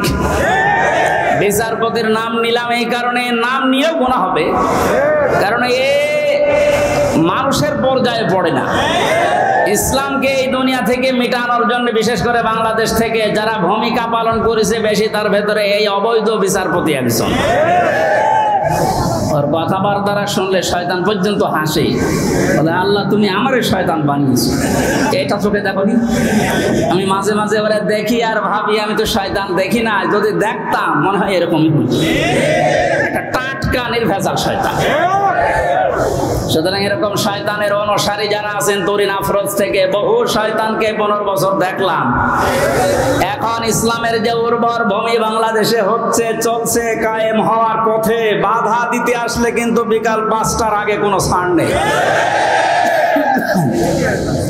এটা তো গেল কামলাদের। আর যিনি জমির মালিক এই যে বসে আছে, উনি যদি এসে দেখে সব ধান নষ্ট করে ফেলেছে, এরপরে উনি কিছু বলছে না, তার মানে ওনার কোনো শক্তি নেই। বিশ্বাস করেন, মনে মনে চিন্তা করেন ওনার শক্তি নেই তা না, এখন হয়তো কিছু বলছে না, গোপনে ওনার কোনো কিছু আছে। যেদিন ধরবে ওইদিন বাপ বলার সময় দেবে না, যেটা আমার আল্লাহ এখন মালিক হিসাবে করছে। তোমার রবের ধরা বড় শক্ত ধরা, নৌকায় উঠে পালাতে গিয়েও পারে না। পারবে কি করে? কারণ ওরে তো আমরা ধরি নাই, ধরেছে কে? এদের কারণে হাজারে অবৈধ আইন মন্ত্রীর কারণে হাজার হাজার মানুষ আইনের এই জায়গায়, ন্যায় বিচারের জায়গায় অবিচার পেয়েছে বেশি। তার বাস্তব প্রমাণ আমি নিজে না, সিএমএম কোর্ট, জজ কোর্ট, হাইকোর্ট মিলিয়ে আমার মামলা কতবার তুলেছে। এই যে আমার মামা বসে আছে, মামা শ্বশুর, আমার চাচা ছিল ঢাকায়, বাবা তো ওগুলো বোঝে না ভালো, রাত দিন দৌড়া চাকরি করে বেটা, এরপরও রাত দিন এখানে ওখানে উকিল ধরে করবে কি? এখন যারাই ধরবে, যত বড় উকিল ধরুক, আর এক উকিল তো বসে আছে ওখান থেকে, যতক্ষণ সিগন্যাল না পাবে আমার নাকি বের হওয়ার কোনো একটা বিচার হলো। আর প্রতিদিন টিভির সামনে এসে সন্তানদের নাকি লেকচার দিচ্ছে যে আমরা ন্যায় বিচার কায়েম করে ছেড়ে দিচ্ছি। এই ন্যায় বিচার। আমার মতো মূল্য চুরির মামলায় যদি 30-32 বার হাইকোর্টে মামলা ওইটি জামিন না দেয়, কিসের ন্যায় বিচার? যেটা এখন সব পরিষ্কার হয়ে গেছে। 15 বছরে কোনো ন্যায় বিচারে দেশে কায়েম হয়নি, পুরাটা হয়েছে অবিচার। আল্লাহ যেটা নিজে এখন ধরিস। এই জন্য সাবধান। আল্লাহ এমনি কিছু বলছে না, অনেকে মনে করছে এত কিছু করে কিছু হয় না। এখন কিছু টের পাচ্ছেন?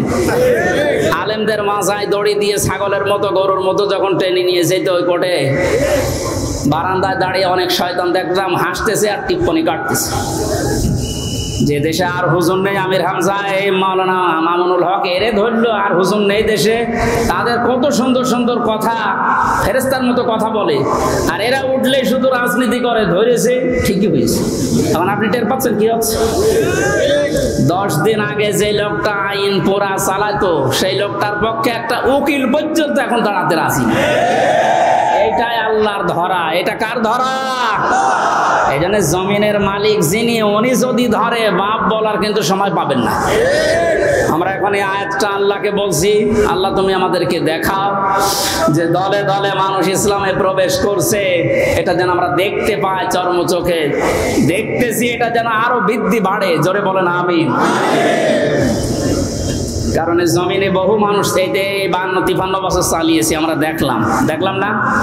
বাবা চালিয়েছিল, স্বামী চালিয়েছিল, চাচা চালিয়েছিল, বউ চালিয়েছে, ভাবি চালিয়েছে। এক কথা বলছেন না? কিন্তু কোরআন দিয়ে চললে দেশটা কেমন দেখা যায়, এটা এখনো আমরা দেখি নাই। এখন আমরা সবাই একমত, দলমত আর নেই। কোরআন দিয়ে এই দেশ চললে কেমন দেখা যায়, ওইটা আমরা এই চোখে দেখতে চাই। কারা কারা দেখতে রাজি আছেন দেখি? লিল্লাহি তাকবীর।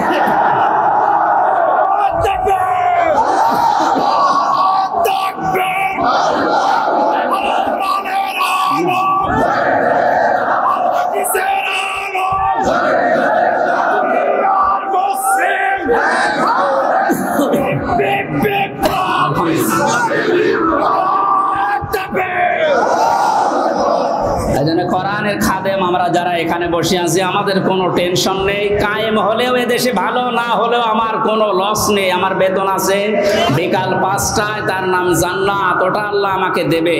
কারণ বিকাল 5টা পর্যন্ত জমিটা একটু দেখে শুনে রাখতে পারলে উনি যেমন বেতন দেবে, আল্লাহ আমাদেরকে জমিনে কাজ করার জন্য বেতন দিতে পারে না? ওই বেতন পাওয়ার আশায় আছে।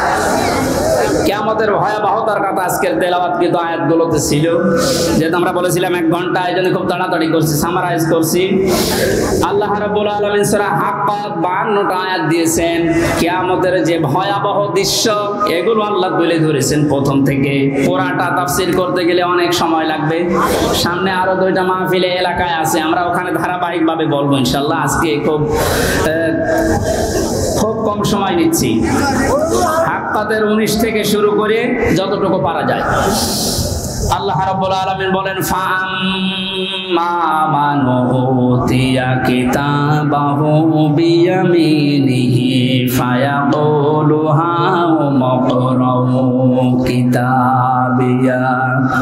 কিছু তথ্য আছে নতুন, আলেমরা যারা, জ্ঞানী মানুষ যারা, ভালো করে শুনবেন।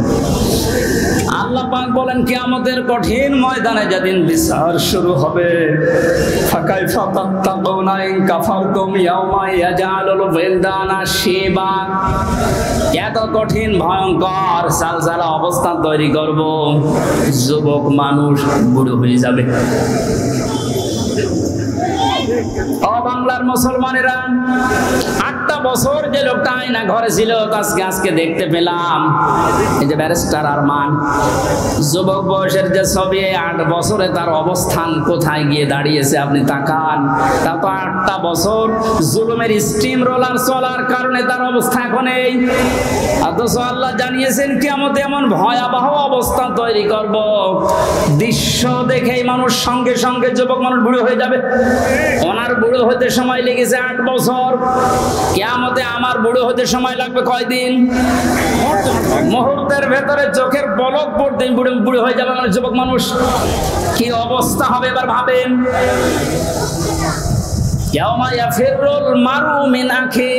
প্রথমেই পালাবে মানুষ দেখলেই তার আপন ভাই থেকে, তার মায়ের কাছ থেকে, বাবার কাছ থেকে,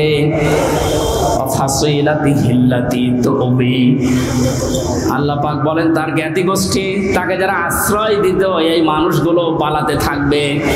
ও দুনিয়ার মানুষেরা, পৃথিবীতে আমরা বিপদে পড়লে, হামলা মামলার শিকার হলে আগে ভাই আগিয়ে আসে, বাবা আসে, বংশের লোক আসে, জ্ঞাতি গোষ্ঠী যে দল করি ওই দলের লোক আসে। আল্লাহ পয়েন্ট আকারে ওগুলো আগে দিয়েছেন যে এইগুলো আগে পালাবে। একটা বারের জন্য আপনার বিবেকে নাড়া দেয় না যে এইগুলো যদি পালায়। যারা ধোঁকা দিয়ে অনেককে 15 বছর বোকা বানিয়ে রেখেছিল, পীরের নামে হাজার হাজার লক্ষ লক্ষ ভণ্ড বেরিয়ে যে কোনো চিন্তা নেই আমরা আছি, ওরা আগে পালাবে। আমরা বিবেককে একটু রায় দেয় না যে মা যদি পালায়, বাবা যদি বলে না আমি বিয়ে করিনি, সন্তান পাবো কোথায়? আমার তো আয়াত পড়ার পর বিশ্বাস হয় লক্ষ কোটি পীরেরা বলবে আল্লাহ দুনিয়া আমি পীরই ছিলাম, মুরিদ পাবো কোথায়? এই জন্য কোন ভণ্ডের উপরে আশা আকাঙ্ক্ষা ভরসা না করে নিজের কাজের দিকে ভরসা করেন। আল্লাহ বলেন তোকে পড়তে দেব, পড়, ধরে আমল নামাটা পড়। ফায়াকুলু হাউ মাকরাউ কিতাবিয়া ইন্নী জানানতু আন্নী মুলাকিন হিসাবিয়া। কিতাবটা হাতে নিয়ে পড়তে আরম্ভ করবে আর বলবে অবশ্যই আমি এটা বিশ্বাস করে চলতাম যে আমাকে একদিন আল্লাহর দরবারে এভাবে হিসাব দেওয়া লাগবে। শুধু এই আয়াতটাই মানুষের জীবন পরিবর্তন করে দিতে পারে। কষ্ট হচ্ছে আপনাদের? আয়াতটার তাফসিরে আমি তাবারিতে পড়েছি, খলিফাতুল মুসলিমিন হযরত ওমর রাদিয়াল্লাহু তাআলা আনহু তার সন্তানটাকে একবার ভর্তি করলেন মাদ্রাসায়। হুসাইন রাদিয়াল্লাহু তাআলা আনহুর সময় প্রধান বিচারপতি হযরত আলীর সন্তান, তিনিও মাদ্রাসায় পড়তে বলে কলম ফেলে দিচ্ছিলেন, বলে তুলে দাও তুলে দাও তুলে দাও। 3 বার তুলে দেওয়ার পরে প্রধান মন্ত্রীর ছেলে এজন্য একটু রাগ হয়ে গেছে, ডাক দিয়ে বলে কলম ফেলে দিতে বলো, বারবার আমারে তুলতে বলো, আমি খাদেম তোমার চাকর। হযরত হুসাইন বলে ফেলেছেন তুমি শুধু চাকর না, তুমি চাকরের বাচ্চা, খাদেমের বাচ্চা। খাদেম বাড়িতে যে আব্বাকে বলছে আব্বা আমি আর পড়বো না, কেন? আমাকে গালি দিয়েছে, ছোট করেছে আমার বন্ধুদের মাঝে, তুমি বিচার করো হুসাইনের। আজকে না জমার দিন বিচার হবে। খুতবা দিচ্ছিলেন হযরত ওমর, ডাক দিয়ে বললেন হুসাইন এখানে আসো, বলে হ্যাঁ সামনে আসো। তুমি আমার সন্তানকে গালি দিয়েছো, খাদেমের বাচ্চা, খাদেম বলে অপমান করেছো। হযরতে হুসাইন বললেন হ্যাঁ আমি বলেছি। তিনি বলেন কেন বললেন? হযরতে হুসাইন ওখান থেকে দাঁড়িয়ে বলে খলিফা বুকে হাত দিয়ে বলেন তো আপনি কি আমার নানার খাদেম ছিলেন না? হযরত ওমরের কথা বন্ধ হয়ে গেছে, চোখের পানি ফেলে বলে আমি তো খাদেম ছিলাম, এভাবে তো ভাবি নাই। আমি যে খাদেম ছিলাম এটা তো আমি তো জানি, তুমি কি লিখে দিতে পারবে যে আমি নবীর খাদেম ছিলাম তোমার নানার? কাগজ নিয়ে আসেন। খেজুর পাতা নিয়ে এসেছে, লিখে দিলেন এই ওমর আমার নানার খাদেম ছিল, আমি দেখেছি, এতে হোসাইন ইবনে আলী সই করে দিলাম। কাগজটা হাতে নিয়ে হযরত ওমর বলেন নবীর সাহাবীরা বিচার হয়ে গেছে। ছোট মানুষ আব্দুল্লাহ ও তো বোঝে না, বলে কি বিচার করলে বাবা, তুমি তো এখনো মারধর শুরু করনি। হযরত ওমর বলে সন্তান যে বিচার করিস এটা দুনিয়া না, মরণের পর কাজে লাগবে। আমি ইন্নী জানান্তু আন্নী মুলাকিন হিসাবিয়া, আমি বিশ্বাস করে দুনিয়ায় চলি যে আমাকে হিসাবের মুখোমুখি হওয়া লাগবে। আমি আমার 26 বছর বয়সে মুসলমান হয়েছি, বাকি এই কয় বছর ইবাদত বন্দেগী চাই করলাম, হিসাব দিতে পারবো কিনা জানি না। মারা যাওয়ার পরে কাগজটা আমার কাফনের ভেতরে দিয়ে দিও। আল্লাহ যখন আমাকে তার সামনে তুলে ডাক দিয়ে বলবে হিসাব দাও, জীবনে কিছুই যদি কবুল না হয়, এই কাগজটা আল্লাহকে দেখিয়ে বলবো রব্বুল আলামিন, তুমি আমার জীবনের কিছু যদি পছন্দ না করো, তোমার ভালো না লাগে, এই কাগজটার দিকে তাকাও, তোমার নবীর নাতি লিখে দিয়েছে আমি নবীর খাদিম ছিলাম, এই ওসিলাই হলেও তুমি আমারে মাফ করে দাও। জবাব দেওয়া, হিসাব দেওয়া কিয়ামতের ময়দান, এটা তাদের কোন পর্যায়ে ছিল? তারা কি বিশ্বাস করতো হিসাবিয়া? আর আমরা কোথায় আছি? আল্লাহ পাক বলেন হিসাব বড় কঠিন জিনিস, সেজন্য আমার নবী পর্যন্ত প্রতিদিন 100 বার করে দোয়া করতো, আল্লাহুম্মা ইন্না আলাইয়া হিসাবা ইয়াসিরা, হে আল্লাহ তুমি আর যাই করো আমার হিসাবটা সহজ করে দিও। নবীজি মাঝে মাঝে বলতেন সাহাবীরা, আল্লাহর দয়া ছাড়া হিসাব দিয়ে কেউ জান্নাতে যেতে পারবে না। সাহাবীরা বলেন হুজুর আপনি? বিশ্ব নবী বলেন আমারও সম্ভব না আল্লাহর দয়া ছাড়া হিসাব দিয়ে জান্নাতে যাওয়া। বাংলার মুসলমানেরা যারা আগে পেছনের সব অপরাধ আল্লাহ মাফ করে দিয়েছে, এই মানুষটা যদি 100 বার হিসাবের বিষয়ে চিন্তা করে 24 ঘন্টায়, আমাদের কতবার হিসাব আসা দরকার। যে হিসাবটা যত বেশি আসবে, এই দেশ থেকে দুর্নীতি তত বেশি পালাবে। আজ এক একটা মন্ত্রী, এক একটা নেতার ঘরে যত টাকা, যত স্বর্ণ পাওয়া যাচ্ছে, একটাই কারণ, এরা কোনোদিন বিশ্বাস করে না যে আর একটা জায়গা আছে যেখানে হিসাব দেওয়া লাগবে। এখন যারা দায়িত্বে আছেন, পরবর্তীতে যারা আসবেন, তারা 100 ভাগ বিশ্বাস করে ওই জায়গাগুলোতে যাবেন যে আমি আর চাই করি, আমাকে কিন্তু হিসাবের মুখোমুখি হওয়া লাগবে। বাংলার দুদক না, বাংলার বিচারপতি না, আমার যিনি আলাই সাল্লাহু বিআহকামিল হাকিমিন, সব চাইতে বড় বিচারপতি যিনি, ওনার সামনে আমার হিসাব দেওয়া লাগবে। কথা বলেন ঠিক কিনা? আমি হামজা সহ যত মানুষ এখানে বসে আছি, প্রত্যেককেই যেন এই আয়াতটা নিজের সাথে মিলিয়ে আল্লাহ আমাদের হিসাব যেন সহজ করে দেন, বলেন আমিন। এই লোকটাকে আল্লাহ সন্তোষজনক জীবন দান করবেন। এইদিকে তাকান এবার, যে তথ্যটা বলার জন্য এতক্ষণ পর্যন্ত এদিকে ওদিকে আমি ছড়িয়েছিলাম, এইবার সে পর্যন্ত এসেছি, আলেমদেরকে বলছি ফাহুয়া ফি ঈশাতির রাদিয়া, আল্লাহ পাক বলেন তাকে সন্তোষজনক জীবন দান করব। সন্তোষজনক জীবন কি? ফি জান্নাতিন আলিয়া, সুউচ্চ মাকাম জান্নাত যেটা, ওখানে আল্লাহ তাকে পৌঁছিয়ে দেবেন। কুতুফুহা দানিয়া, যার ফলগুলো হাতের নাগালে এসে নাড়াচাড়া করবে। কুলু ওয়াশরাবু হানিয়াম বিমা আসলাফতুম ফিল আইয়ামিল খালিয়া, আল্লাহর পক্ষ থেকে ঘোষণা আসবে, খাও, পান করো, মন মতো খাও, কারণ এই খাবারগুলো তোমাদেরকে জালেমরা দুনিয়ায় খেতে দেয়নি, এরকম আরামে জালেমরা থাকতে দেয়নি।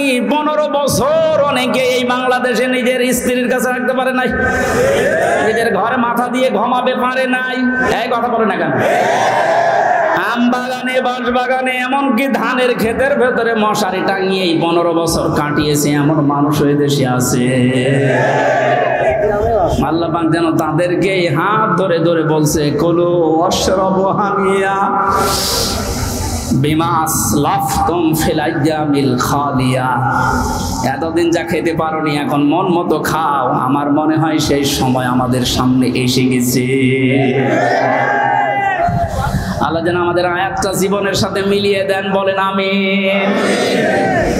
সন্তোষজনক এই জীবনে যাবার আগে যে বিষয়গুলো আল্লাহ সামনে নিয়ে এসেছিলেন, তার 1 নম্বরে ফাআম্মা মান সাকুলাত মাওয়াজিনুহু ফাহুয়া ফি ঈশাতির রাদিয়া, রাদিয়া। মানুষকে আল্লাহ মাপ দেবেন মিজানের পাল্লায়। কিসের পাল্লায়? জবান খোলেন। মিজান মানে না না, মিজান মানে মানদণ্ড। মিজানের পাল্লায় আল্লাহ মাপ দেবেন মানে মানদণ্ড সামনে নিয়ে আসবেন। হাইকোর্টের সামনে দেখেন একটা দাড়ি পাল্লা দেওয়া আছে, এ দাড়ি পাল্লায় ওজন দেয় কি? ওটা ন্যায় বিচারের মানদণ্ড। সরকারে দেশের মানুষকে বোঝাতে চায় সারা দেশে অবিচার হতে পারে, এই হাইকোর্টে আসলে দাড়ি পাল্লার মতো ন্যায় বিচার পাবা? দুইটাই সমান না, একটাকে একটু এদিক ওদিকে আছে, একেবারে সমান সমান দেখবেন। আজকে এই ভুলটা ভাঙা লাগবে। আমার যতটুকু ধারণা, আমি লেখাপড়া করে যা পেয়েছি, এই ভুলটা যদি বাংলার জমিনে আজ ভেঙে যায়, হাজার হাজার মানুষ সঙ্গে সঙ্গে উল্টিয়ে যাবে। দেখেন তো আপনি মেলাতে পারেন কিনা।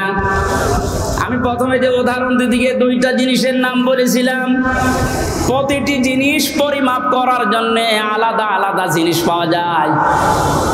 আমি গত 7 দিন 8 দিন ছিলাম মালয়েশিয়া, সিঙ্গাপুর, ওইদিকে থাইল্যান্ডের। ওখানে যে আলোচনার বিষয়গুলো সাবজেক্ট আকারে দিয়েছিল তার ভেতরে এই মাওয়াজিন ছিল। বলে মাওয়াজিনের অর্থ আপনি বের করেন তো, একটা একটা করে 99টা অর্থ আমি আবিধান থেকে বের করেছি। এক একটা শব্দের ব্যাখ্যা করার জন্য আমার আলাদা আলাদা সময় দিয়েছি, কারণ ওই দেশে অনেক বড় বড় শিক্ষিত মানুষ স্টেজে থাকে, মসজিদের ভেতরে অথবা অডিটোরিয়ামে হয়। এখান থেকে আমি যেটা নিতে পেরেছি, এই যে মাওয়াজিনহু দিলেন, মিজানের পাল্লার এই মাপটা যদি আপনি পরিষ্কার করতে না পারেন, ক্লিয়ার হতে না পারেন, আপনার অপরাধ প্রবণ জীবন থামবে না। প্রতিটি জিনিস পরিমাপ করার জন্য একটা উদাহরণ দিয়েছিলাম, এটা পরিমাপ করার জন্য ফিতা লাগে। চাউল পরিমাপ করার জন্য বাটখারা লাগে। কি লাগে বলেন বলেন? তেল পরিমাপ করার জন্য লিটার লাগে, সিসি লাগে। কেউ যদি এখন তেল মাপ করার জন্য ফিতা দেয়, মাপতে পারবে? এইটা মাপ করার জন্য দাড়ি পাল্লা দেয়, মাপতে পারবে? তাহলে প্রতিটি জিনিস মাপ করার জন্য আলাদা আলাদা যন্ত্র পাওয়া যায়। কিয়ামতে আল্লাহ ফাহুয়া ফি ঈশাতির রাদিয়া, সন্তোষজনক জীবনে আপনার পৌঁছে দেবে। এখানে যাবার আগে একটা কাজ যে করবে, মাপ। কি মাপ? মানে পরিমাপ। এই যে মিজানের পাল্লা বলছেন আপনি, মানদণ্ডে আল্লাহ মাপ দেবেন। আবার বলছে ভালো করে শুনবেন, গীবত করবেন না কিন্তু বাইরে যেয়ে। প্রতিটি জিনিস যদি পরিমাপ করার জন্য আলাদা আলাদা যন্ত্র থাকে, কিয়ামতের দিন আল্লাহ মিজানের পাল্লায় মাপ দেবে কি? আমল। আমল কি মাপ দেবে? বলেন বলেন। আমল মানে কাজ, আমল মানে আরো জোরে বলেন। পার জন্য দাড়ি পাল্লা লাগে, ফিতা লাগে, লিটার লাগে। কি লাগে?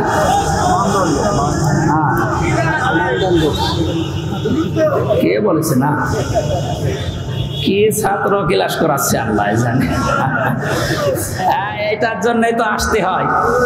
মাপ দেওয়ার জন্য এই পৃথিবীতে গুরুত্ব লাগে।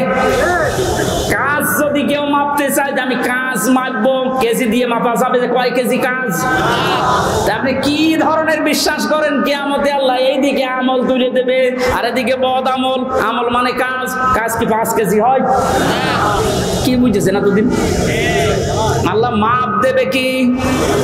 আমল। আমল এটা ক্লাস চলছে, জবাব দেন তো ছাত্রের মতো।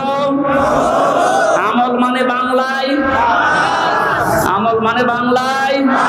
আবার বলেন, আমল মানে বাংলায়। আরবিতে আমল, আরবিতে, ইংরেজিতে ওয়ার্ক। জিনিস সবই এক, জিনিস সবই কি? মাথায় যেটা আছে এটার এই দেশের নাম চুল। আপনি পাকিস্তানে চুল কেটে দেন, কি আমাদের আগে কাটবে না? জিনিস তো একই, নাম বিভিন্ন দেশে বিভিন্ন জিনিস, নাম এক না? জিনিস কি এক না দুই? আমল, ওয়ার্ক, কাজ সব এক। সাধারণ জ্ঞানে আমরা বুঝলাম যেটা মাপ করার জন্য দাড়ি পাল্লা, এই সিসি, লিটার, কেজি লাগে না। এটা মাপতে হলে গুরুত্ব লাগে। কাজ মাপতে হয় গুরুত্বের ভিত্তিতে। কিসে? এখন গুরুত্বের ভিত্তিতে আমল যদি কাজ যদি ওয়ার্ক যদি মাপতে হয়, পৃথিবীতে সবচাইতে গুরুত্বপূর্ণ কাজ আল্লাহর দৃষ্টিতে ফরজ। বলেন না কেন? এরপরে ওয়াজিব, এরপরে সুন্নাত, এরপরে নফল, এরপরে মুস্তাহাব, এরপরে মুবাহ। সিরিয়াল আকারে ধরেন। আপনি সারা জীবন মুবাহ, সুন্নাত, মুস্তাহাব হাজার হাজার করেছেন, নফল, কিন্তু ফরজ ওয়াজিব করেননি। আপনার গুরুত্ব থাকবে কাজের? বলেন। এই স্টেজের গুরুত্ব কি?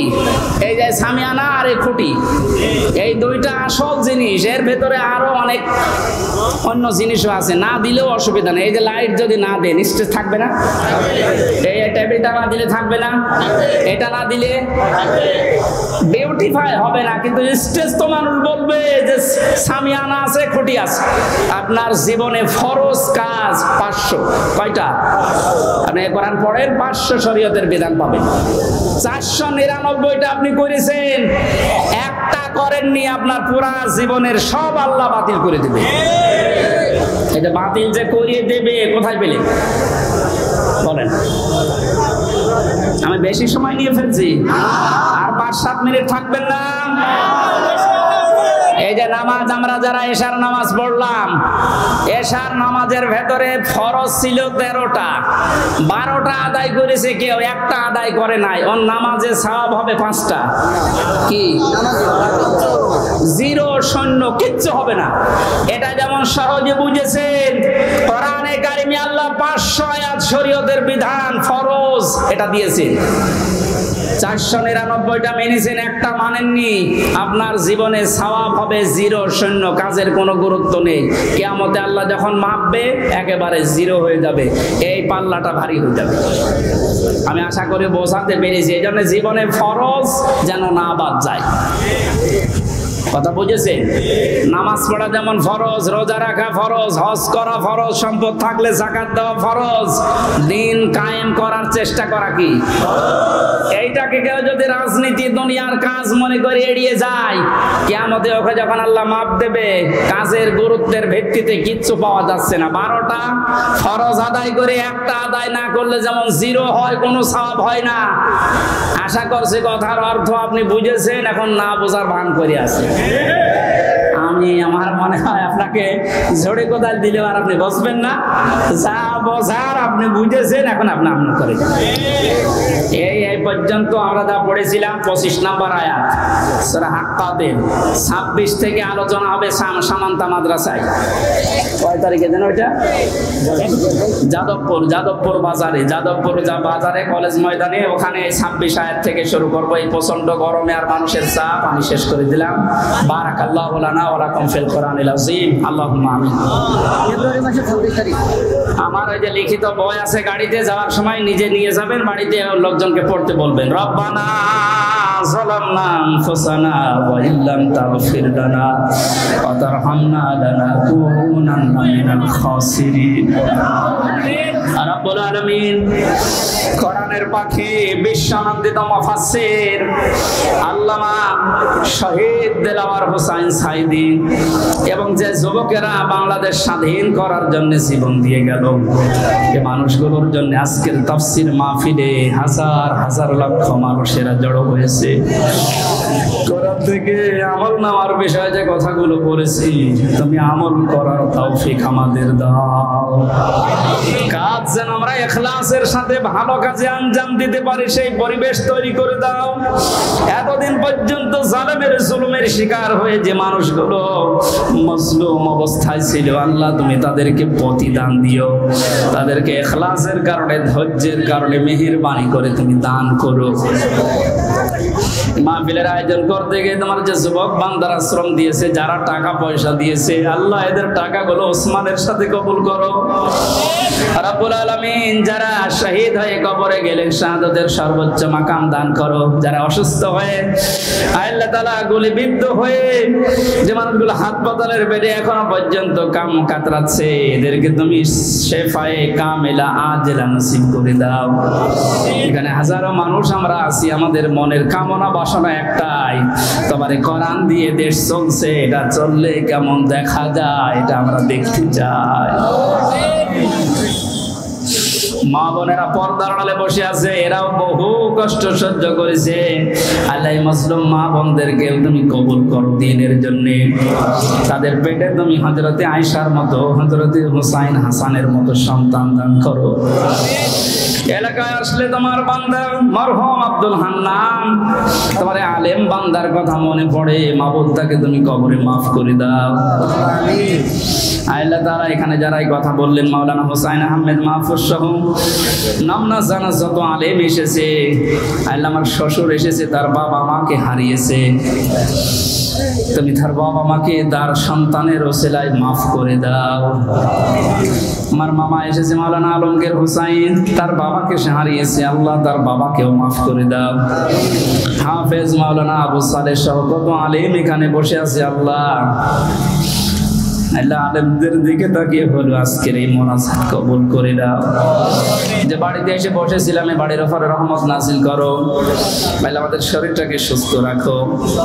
বহু জুলুম অত্যাচারে দেশের মানুষ আমরা সহ্য করেছি, আল্লাহ জুলুমের পরাজয় যখন হয়েছে, জালেমদেরকে আর তুমি এই দেশে জায়গা দিও না। নূহ নবী দোয়া করেছিলেন, রব্বিলা তাদারনি মিনাল কাফিরিনা দাজ্জারা ইন্নাকা ইন তাদারহুম ইউদিল্লু ইবাদাকা ওয়া লা ইয়ালিদু ইল্লা ফাজিরান কাফারা। ওদের পেট থেকে যেটা আসবে ওইটাও তোমার নাফরমান হবে। এইজন্য কোন জালেম যেন এদেশের জমিনে জায়গা না পায় সেই ব্যবস্থা করে দাও। কোরআনের জন্য 17 বছর যারা মাজলুম অবস্থায় জীবন কাটিয়েছে, আল্লাহ তোমার ওয়াদা তাদেরকে তুমি ওয়ারিশ বানাবে জমিনের। এই মাজলুমদের হাতে এই জমিনের দায়িত্ব দিয়ে দাও। আমরা শরীরে অনেকের রোগ নিয়ে আসি, আমাদেরকে শেফায়ে কামেলা আজেলা দান করো রব্বুল আলামিন। আমার মা বাবাকে মাফ করে দাও, আমার দাদা দাদি নানা নানিকে মাফ করো। যে যার জন্য আমরা হাত তুলেছি, আমাদের কারো মোনাজাত ফেরত দিও না, কবুল করে না। এই গ্রামে মাটির নিচে যত মানুষ ঘুমিয়ে আছে, আল্লাহ কবরগুলো জান্নাত বানাও। আগামীতে এই ময়দানটা কোরআনের জন্য উন্মুক্ত করে দাও। অধ্যাপক মতিউর রহমান স্যার সহ অধ্যাপক ফরক আহমেদ সহ যত অতিথি আজকের মাহফিলের প্রত্যেককে ওমরের মতো বানিয়ে দাও। আল্লাহ বাংলার জমিনটা তুমি কোরআনের হাতে তুলে দাও। কখন কার মরণ চলে আসে জানি না, এখনো আমরা এখানে কেউ জানি না। মহেশপুরের বাজারে, সেজিয়ার বাজারে কার কাপড়ের কাপড় এসে গড়াগড়ি করছে। ওই সাদা কাপড় গায়ে ছড়ানোর আগে তোমার কালেমাটা আমাদের মুখে দিয়ে দিও, লা ইলাহা ইল্লাল্লাহু মুহাম্মাদুর রাসূলুল্লাহ।